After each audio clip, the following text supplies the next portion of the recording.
पुढची बातमी आहे जळगावमधून। जळगावच्या एका रहिवाशाला व्हॉट्सअप ऑटो डाउनलोड सिस्टीमचा फटका बसलाय आणि त्यांचं अकाउंट खाली झालंय। जळगावचे रहिवासी निलेश सराफ ऐन दिवाळी आधी मोठ्या संकटात सापडलेत। व्हॉट्सअप वापरताना झालेल्या एका छोट्याशा चुकीमुळे त्यांना तब्बल $5.5 लाख रुपयांचा फटका बसलाय। निलेश यांच्या मोबाईलमधलं ऑटो डाउनलोड सेटिंग सुरू राहिलं आणि दिवाळीपूर्वीच त्यांचं दिवाळी निघालं। मोबाईलमधल्या ऑटो डाउनलोडिंग सिस्टीममुळे हॅकरनं मोबाईल हॅक केला आणि $5.5 लाखांवर कसा डल्ला मारला याची आपबीती निलेश यांनी सांगितली।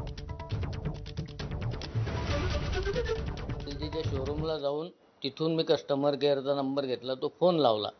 कालांतराने माझ्याकडे फोन आला 2 तासानंतर साधारण की तुमची कंप्लेंट रजिस्टर झालेली आहे आणि तुमचा ॲड्रेस वगैरे द्या। तरी 2 दिवसाने म्हणजे माझा फोन 2 दिवस खूप गरम होत होता आणि त्याच्यानंतर मग तिसऱ्या दिवशी पैसे माझे गेले। तर अशा प्रकारांपासून सर्वसामान्यांनी सावध राहणं आवश्यक आहे।